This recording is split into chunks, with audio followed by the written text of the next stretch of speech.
پھر سے خوش آمدید کہنا چاہتی ہوں. میں بہت شکر گزار ہوں اپنے اگلے مہمان کے لیے. دس از ناٹ این آرڈنری مین. ایک بات یاد رکھیے گا, ابھی میرا ایک سیگمنٹ تھا جس میں کہ دنیا کی تھریٹ کیا ہے. دنیا میں وہ جو طاقتور ہے اس کے لیے تھریٹ پیس, اس کے لیے تھریٹ ہے, اور میں نے آپ کو اس کو الیبوریٹ بھی کیا.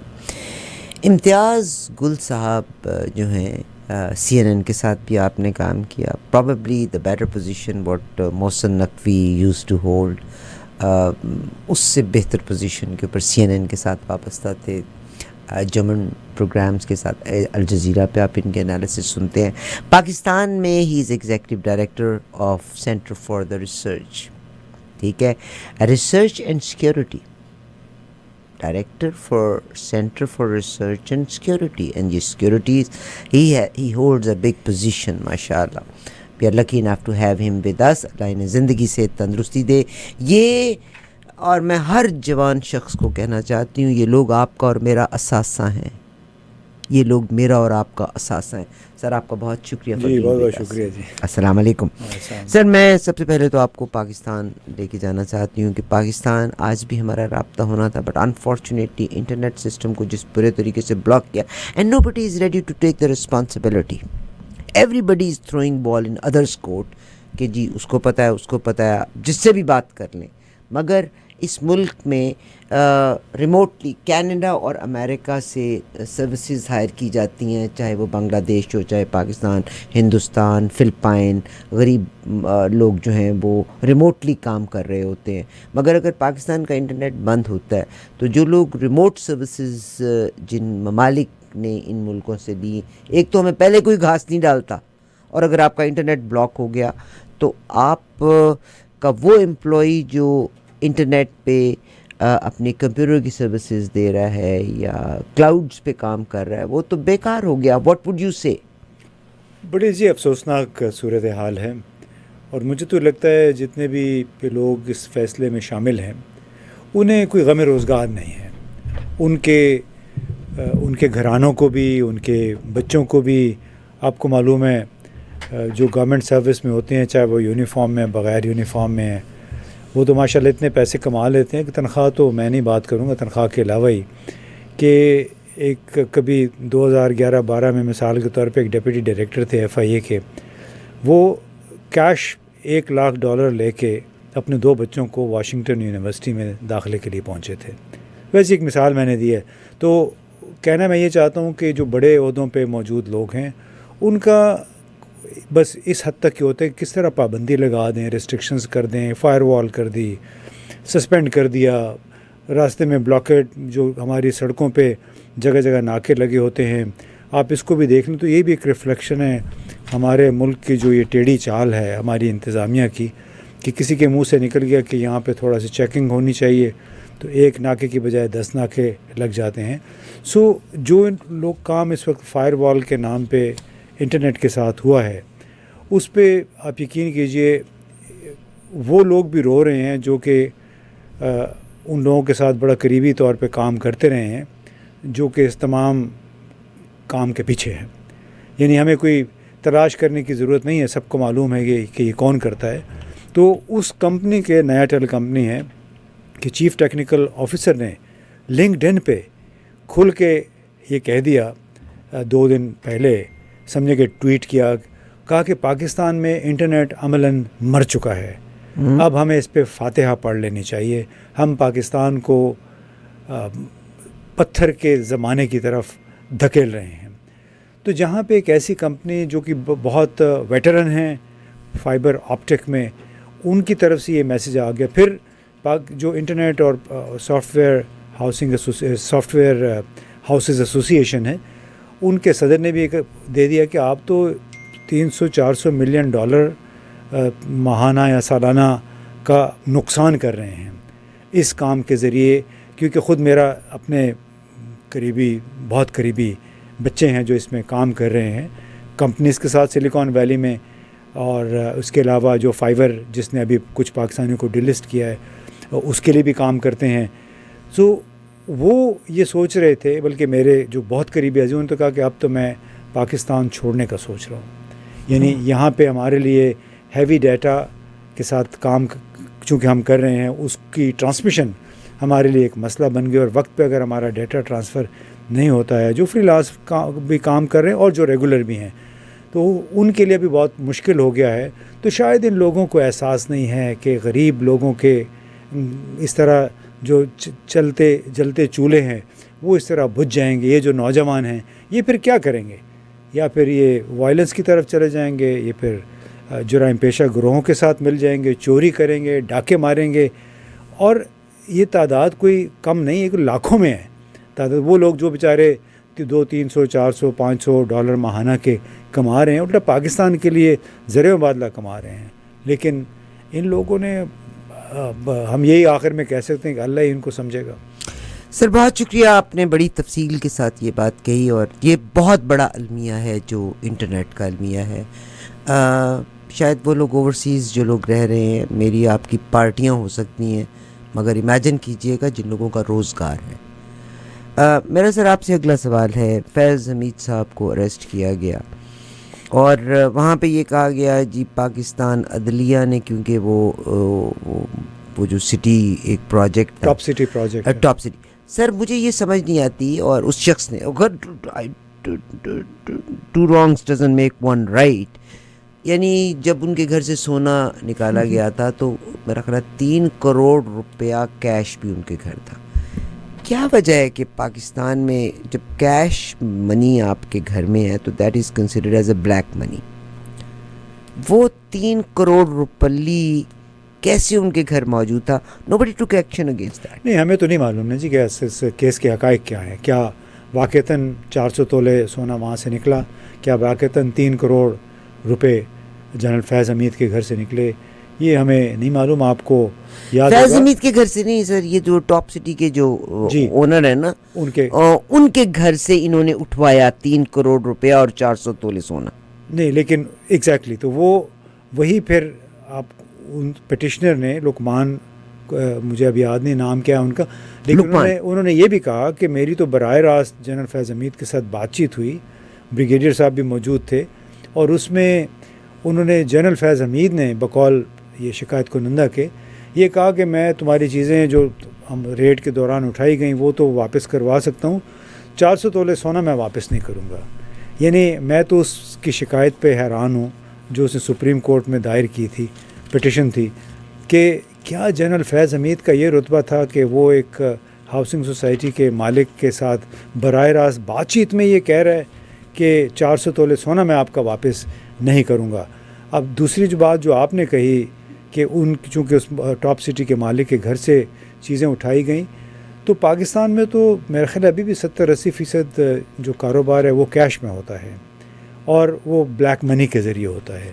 یہ اومنی گروپ کے سربراہ جو ہیں ان کو نشان امتیاز کیوں مل رہا ہے؟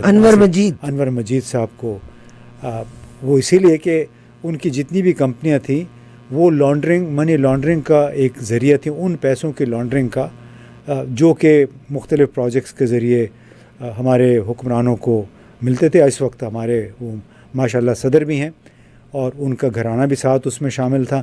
تو یہ وہ گروپ تھا جو ہمیں ان افسران نے بتایا تھا جو کہ JIT پہ جنہوں نے کام کیا 9-10 مہینے. تو انہوں نے کہا کہ بفرنگ کے لیے اومنی گروپ کی کمپنیاں استعمال کی گئی تھیں، یعنی جو کمیشن کہیں سے ملتا تھا وہ پہلے ایک کمپنی میں جاتا تھا، وہاں سے دوسری سے تیسری کمپنی میں پھر واپس آ جاتا تھا، کبھی زرداری صاحب کے اکاؤنٹ میں، کبھی فریال تالپور کے اکاؤنٹ میں، کبھی مراد علی شاہ کے اکاؤنٹ میں. اور اسی بنیاد پہ چونکہ اس میں ٹریس بظاہر ٹریل کوئی نہیں تھی، تو اسی بنیاد پہ آپ کو معلوم ہوگا جیو کے ساتھ انٹرویو میں زرداری صاحب نے کہا تھا کہ بھلے میرے اکاؤنٹ میں پیسے ہوں لیکن یہ تو نیب کا کام ہے ثابت کرنا کہ یہ پیسے میرے ہیں یا یہ میں نے کہیں سے منگوائے ہیں. تو یہ تو کوئی ڈھکی چھپی بات نہیں ہے. وہ ایان علی آپ کو یاد ہوگا کہ پتہ نہیں کوئی 32-33 اس نے پھیرے لگائے تھے 2-3 سال کے اندر.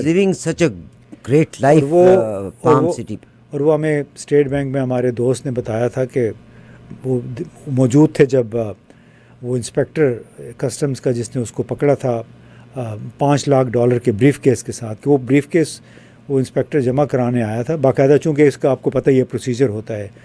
تو وہ کہتے ہیں ہمارے سامنے انہوں نے یہ پیسے جمع کرائے، جب باہر نکلا جو ہی بینک سے تو وہاں پہ اس کو گولی سے فارغ کر دیا گیا. تو یہ وہی پیسے تھے نا، یعنی چاہے وہ کار کے پروجیکٹ تھا، چاہے وہ سوئٹزرلینڈ کی وہ کوٹیکنا وغیرہ کمپنیاں تھیں، چاہے وہ ریکوڈیک کے معاملات تھے یا اسٹیل مل. اس میں آپ کو یاد ہوگا کہ ایک رئیسانی صاحب تھے، بلوچستان کے سیکرٹری خزانہ تھے، تو ان کے گھر سے 73 کروڑ روپے نکلے تھے کیش میں. 73 کروڑ روپے کے لیے پھر وہ نیب نے ہمیں تو یہ بتایا تھا کہ وہ مشینیں منگوا لی گئیں، ٹیلر منگوائے گئے کہ جی ان کو گن لیا جائے، کیونکہ 73 کروڑ کیش میں کیسے کوئی کاؤنٹ کرے گا. لیکن وہ جو رئیسانی صاحب میں آج گھوم پھر رہے ہیں انہیں کچھ بھی نہیں ہوا. شجیل میمن کے ہاں بھی بڑا کیش نکلا تھا. جی ان کے ہاں سے کہا گیا کہ نکلا تھا، لیکن وہ تو خیر آپ بہت دور کی بات کر رہے ہیں. میں آپ کو اسلام آباد کے 2 قصے بتاؤں کہ ایک دن میں ایک گھر میں منی لانڈرنگ ہوئی کوئی 25-30 کروڑ کی. مجھے اعداد و شمار ابھی صحیح یاد نہیں رہے، لیکن یہ افسران ہیں ہماری وفاقی حکومت کے جن کے گھروں میں اتنا پیسہ پڑا ہوتا ہے. اب زیادہ تفصیل میں نہیں جاتا، لیکن جو کہتے ہیں کوئی ثابت کرے کہ ہم نے کرپشن کی ہے، ثابت کرنا بڑا مشکل ہوتا ہے، کیونکہ کانٹریکٹ جو ہوئے ہوتے ہیں اس میں یہ نہیں لکھا ہوتا کہ ہم نے اتنے کروڑ اس میں رشوت دی ہے.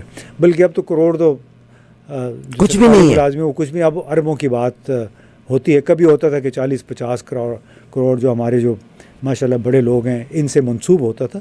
لیکن پھر مزے کی بات یہ بھی ہے نا عارفہ کہ وہی نیب، وہی FIA جنہوں نے شہباز شریف کے خلاف باقاعدہ فرد جرم عائد کرنی تھی 11 اپریل 2022 کو، بالکل واٹر ٹائٹ کیس تھا. 40 ارب 2 کیسز تھے، تقریباً 40 ارب روپے کی منی لانڈرنگ کے. اسی FIA نے ان کو کلین چٹ دے دی. اسی نیب نے شاہد خاقان عباسی کو کلین چٹ دے دی، وہ کیسز جس میں یہ LNG کے کیسز تھے.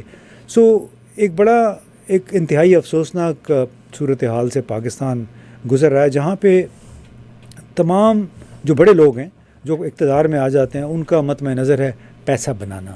قطع نظر اس کے کہ وہ پیسہ آپ کس طریقے سے بنا رہے ہیں. یہ کہ وہ بیچارے اپنے بچوں کے لیے کام کریں، بچوں نے باہر پڑھنا ہوتا ہے، باہر جائیداد خریدنی ہوتی ہے، اس کے لیے ظاہر ہے پاکستان میں بڑی محنت کرنی پڑتی ہے. افسران کو تنخواہیں اتنی ہوتی نہیں ہیں، اور ہمارا سیاستدان بھی آپ کو پتہ ہے غریب ہے، عوام کی خدمت کرتا ہے، تو اس کو بھی پیسے تو چاہیے ہوتے ہیں نا. اسی لیے پبلک سیکٹر ڈیولپمنٹ پلان جو ہمارا جو سالانہ ترقیاتی منصوبہ ہے، پاکستان قرضوں پہ رہ رہا ہے اس وقت آپ کو پتہ ہے، لیکن ہر سال سالانہ ترقیاتی پروگرام لازمی ہوتا ہے، کیونکہ یہ ایک ذریعہ ہے ہمارے جتنے ارکان قومی اسمبلی اور صوبائی اسمبلی ہیں ان کی آمدنی کا. اس میں ان کے کمیشنز ہوتے ہیں باقاعدہ، کسی کا 10% اور کسی کا 20%. وہ ڈپینڈ کرتا ہے کہ آپ کون سے، آپ اگر بلوچستان میں ہیں وہ تو وہاں پہ وزیر کا، ممبر قومی اسمبلی کا ہو سکتا ہے کہ 40-45% اس کا حصہ ہو. اگر آپ لاہور میں ہیں، پشاور میں ہے، تو ہو سکتا ہے وہ حصہ 10-15% ہوتا ہو. تو یہ ایک لعنت سی ہے. بہت شکریہ سر. جناب امتیاز گل صاحب ہمارے ساتھ ہیں. میں ایک کریکشن کرتی چل رہی ہوں، ٹاپ سٹی کے جو CEO ہیں ان کا نام معز خان ہے. ایکچولی لقمان بھی بڑا امپورٹنٹ نام ہے. That is about Monal restaurant کے مالک ہیں، ان کے بھائی سیکٹری ہیں جنہوں نے قانون میں ہی ترمیم کر دی ہے، اور اب یہ زمین جو وائلڈ لائف کی تھی، وائلڈ لائف کے ادارے کو یہ ضم کر دیا انہوں نے منسٹری آف انٹرنل افیئرز میں آپ کے محسن نقوی کی. تو کیا کیا جائے. میں سر آپ سے، ابھی آپ نے جناب انور مجید صاحب کا ذکر کیا، ہلال امتیاز دیا گیا. اس ملک میں ریونج کی پالیٹکس. آج ایک اور ہلال امتیاز عمر فاروق کو بھی دیا. یہ عمر فاروق کون ہے؟ میں آپ بلکہ بتا دیجئے گا. توشہ خانہ کیس میں جس آدمی نے گھڑی کے لیے آگے بڑھ کے بیان دیے نا، یعنی جو جس پارٹی کو سپورٹ کرے گا، this is how we are sowing corruption in our young generation. نہیں، اس میں سوئنگ کی تو بات ہی نہیں ہے جی.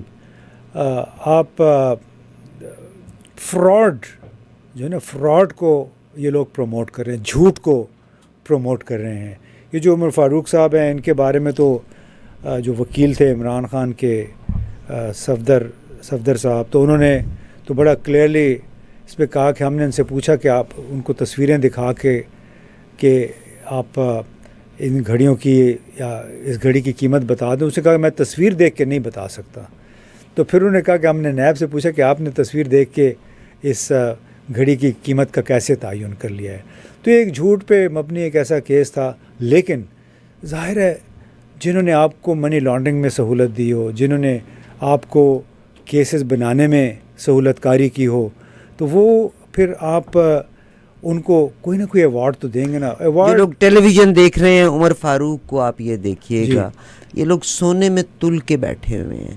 It is just that he was اس نے فیسیلیٹیٹ کیا تھا اس گھڑی کے بارے میں. اور ان کو شرم بھی نہیں آتی جن لوگوں نے ایوارڈ کے لیے اس کا نام نامزد کیا, جن لوگوں کے جس شخص کے نام سے یہ ایوارڈ جائے گا, صدر پاکستان, اس نے بھی نہیں سوچا. جن لوگوں نے اس کو نامزد کیا ایوارڈ کے لیے, وہ بھی میں سمجھتا ہوں بہت ہی بے شرم قسم کے لوگ ہیں کہ ان کو کیا احساس نہیں ہے کہ جو لوگوں کو معلوم ہے کہ کیا ہو رہا ہے, لوگوں کو معلوم ہے کہ اس کیس کی حیثیت کیا ہے, اس کے باوجود ان کو آپ ایوارڈ دیے چلے جا رہے ہیں.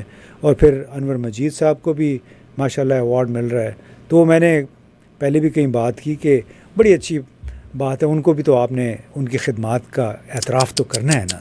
آصف علی زرداری صاحب نے, حالانکہ آپ کو جب JIT ہوئی تھی ایان علی کو بھی کوئی ملا ہے ایوارڈ اس میں, جو وہ بڑا جلد اس کو بھی انشاءاللہ مل جائے گا. وہ شاید اس دفعہ ان کی باری نہیں آئی, ایوارڈ کم پڑ گئے تھے, لیکن ان کو بھی مل جائے گا. میں آپ کو بتاؤں کہ جب JIT میں جو افسران تھے 3-4, ہم جانتے ہیں ان کو, انتہائی ایماندار افسران تھے, اور انہوں نے یہ کہا تھا, آج بھی مجھے یاد ہے کہ جب رپورٹ انہوں نے مکمل کر لی تو انہوں نے کہا کہ اگر تو سیاسی مصلحتوں کے تحت سیاسی سمجھوتے نہ ہوئے تو اس رپورٹ کی بنیاد پہ زرداری, بھٹو, تالپور گھرانے کے خلاف کم از کم 32 مقدمات بن سکتے ہیں. لیکن وہی ہوا کہ سیاسی سمجھوتے ہو گئے, ڈیل ہو گئی, اور جن کے خلاف مقدمے بننے تھے وہ آج ایوارڈ دے رہے ہیں, ایوان صدر میں بیٹھے ہیں. بہت شکریہ سر. میں ایک اور بریکنگ نیوز دیتی چلوں اور میں آپ سے اس کو ایلیبریٹ کرنے کے بارے میں کہوں گی.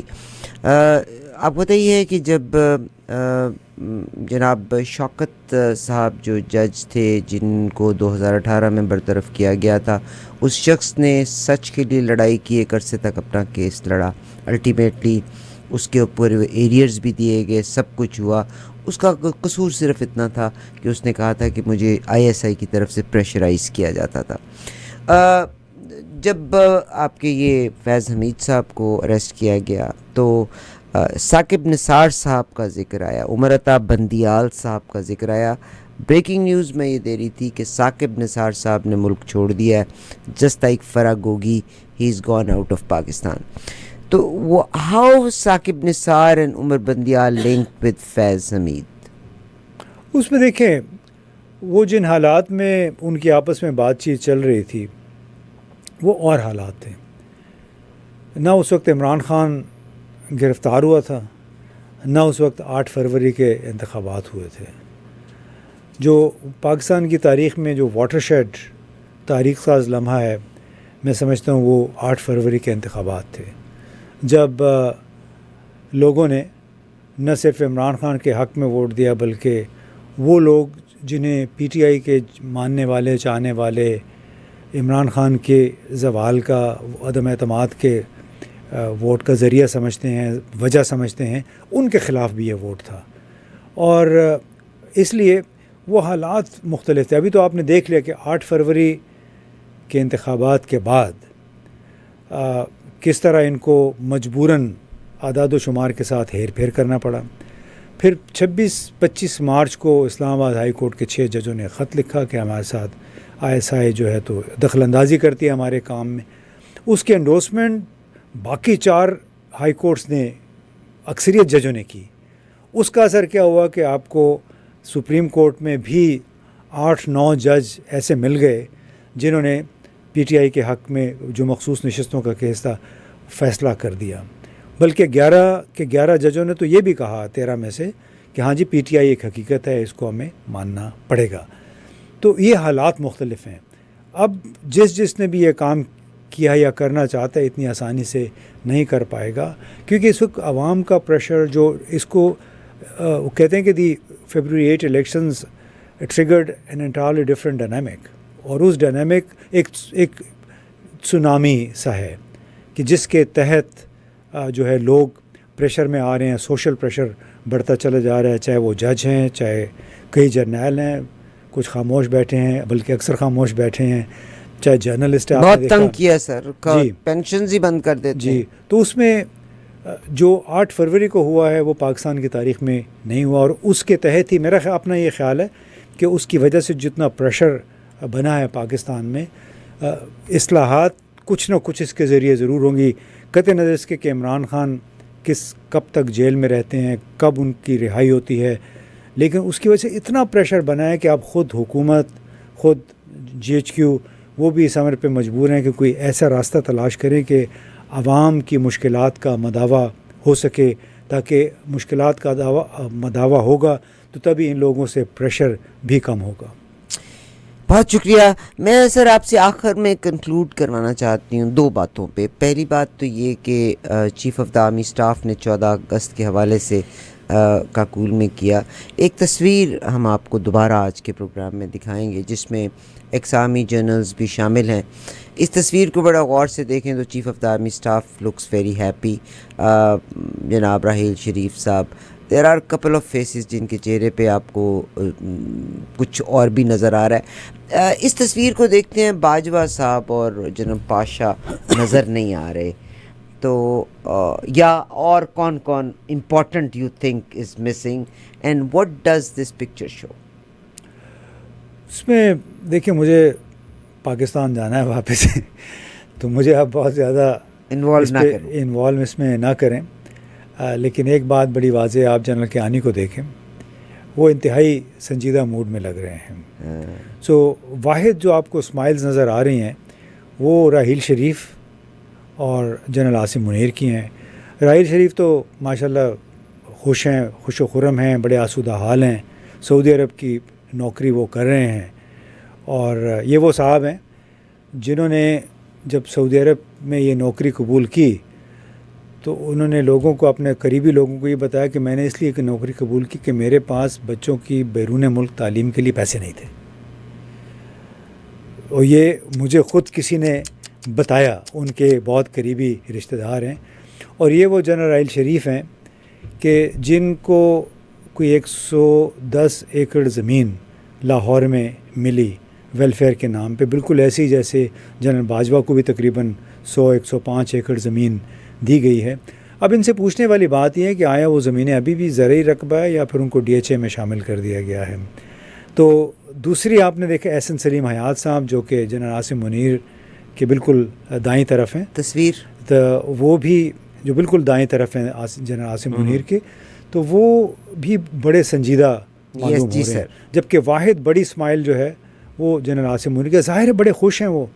یعنی پاکستان میں کسی آرمی چیف کے پاس اتنا اختیار نہیں تھا ان کے اپنے تئیں جتنا کہ اس وقت عاصم منیر کے پاس ہے، کہ انہوں نے آصف زرداری، شہباز شریف، خواجہ آصف، ان سب کو رام کیا ہوا ہے. یعنی اندازہ لگائیے کہ 2015 میں آصف زرداری نے ایک تقریر کی تھی اور کہا تھا کہ یہ جرنیل ہمیں بدنام کرنے کی کوشش نہ کریں، ہمارے پاس بھی بہت کچھ ہے، رہنا ہم ادھر نہیں. انہوں نے یہ کہا تھا کہ ہم تو ادھر ہی ہیں، آپ کی ہم اینٹ سے اینٹ بجا دیں گے. مطلب براہ راست جنرل. اور آج کل وہ جرنیلوں کی اتنی ہاں میں ہاں ملا رہے ہیں کہ بلکہ میں آج کوئی اسٹیٹمنٹ پڑھ رہا تھا، انہوں نے کہا کہ جی ہم پاکستان آرمی نے جو خوارج کے خلاف، دہشت گردوں کے خلاف جو شروع کیا ہوا ہے مشن، ہم اس کا بھرپور ساتھ دیں گے. اسی طرح خواجہ آصف کی آپ ماضی کی تقریریں سنیں اور آج ان کا طرز عمل دیکھ لیں تو یہ اس میں ایک اور تضاد نظر آتا ہے. تو شروع بات ہوئی تھی اس تصویر سے، تو اور تصویر کی بات یہ ہے کہ the man who is in charge has all the smiles and the man who is floating in money, in Saudi money, is also has all the smiles. کیونکہ آج کل ہمارے شاید سعودی عرب، UAE، امریکہ اور پاکستان کی مسلح افواج کا جو ان کی کوآرڈینیشن ہے اور ان کے آپس میں تعلقات ہیں وہ بہت اچھے ہیں. بہت شکریہ سر آپ کا. پاکستان کا نوجوان بہت ڈسٹرب ہے. آپ روز نئے ڈرامے پیش کریں اور ان میں آپ جو بھی ظاہر کریں، مگر نوجوان بہت ڈسٹرب ہے. یا تو ڈیپوٹیشن پہ اعلیٰ افسران جو ہیں وہ بڑی پوزیشنز پہ چلے جاتے ہیں، جبکہ آپ کے نوجوان کو اس کی کوالیفیکیشنز کے مطابق تعلیم نہیں مل رہی. نوجوان تعلیم حاصل کرنے کے بعد بھی بیکار ہے، اور آپ کے بڑے افسران 2-3 جگہوں سے پینشنز لینے کے بعد اپنے بچوں کو بھی بیرون ملک پڑھا کے وہیں سیٹل کر رہے ہیں.